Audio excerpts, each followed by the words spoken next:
Mag-ingat kayo dito, lalong-lalo na dito sa road 10 na to. Puhuliin ka nun nila pag bigla kang lumiko dito. Ayan o, nakabantay sila dyan. Yan. Sa mga hindi nakakaalam, no, mayroon tayong YouTube channel, Facebook feeds, Instagram, TikTok. Same lang ng aking YouTube channel, no, name Sam Motovlog PH. Okay, follow na lang and subscribe. Maraming salamat sa inyo mga amigos.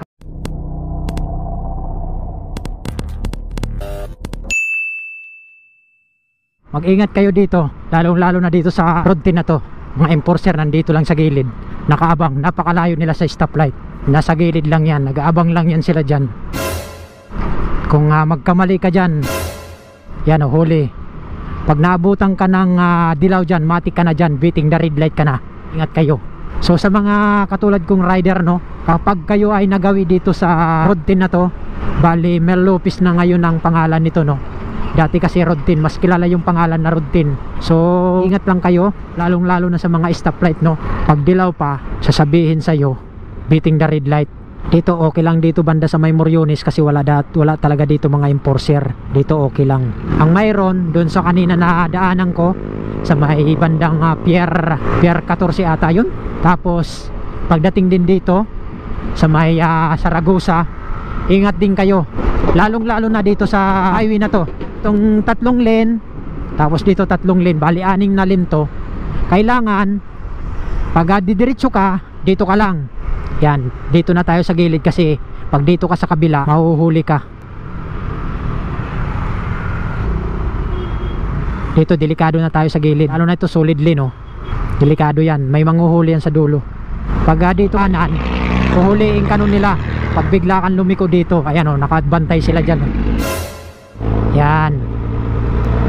Pag dito ka lang, diretso ka lang doon. Pag dito ka lang talaga. What? Bro, what are you talking about, man?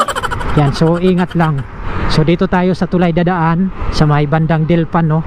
So diretso tayo papuntang Anda Circle, Rojas Boulevard, diretso Pasay tayo. So daanan muna natin yung Anda Circle. Ang init ng panahon, naka t-shirt pa naman ako.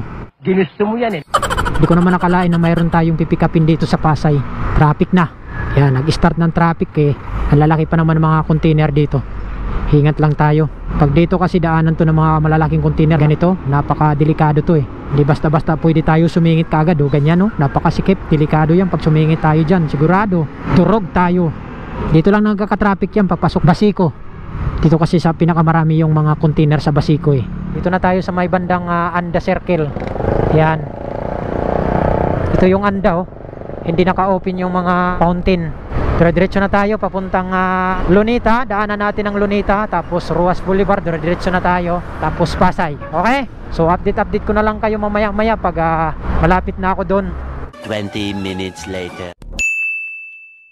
Ito yung Joknoy Street na. Okay, so yon. Yan, so diretso na tayo, sa kabaan tayo ng Joknoy Street, papuntang Pasay na tayo, no?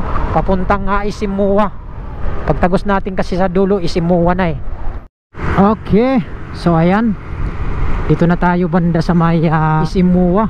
So makikita naman natin dito yung pinakamalaking lubo. Tama ba ang tawag ko?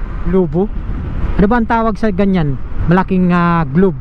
Yan sa harap mismo ng Isimuwa.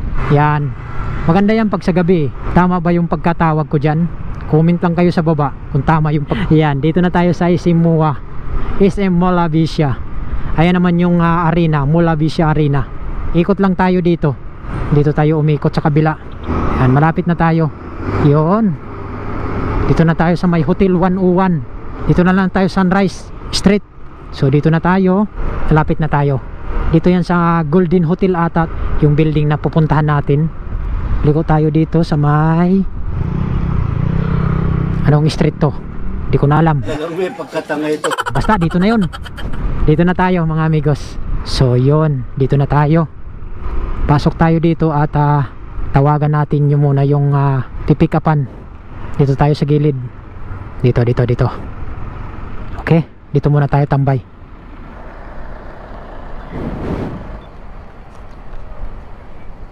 Text natin muna. Okay, so na-chat na natin mga amigos, no. So waiting na lang tayo dito. A few minutes later. Okay, so yung mga amigos, nakuha na natin, no, yung ating items yan. Dali na natin. Yun. Kasya. Okay, let's go.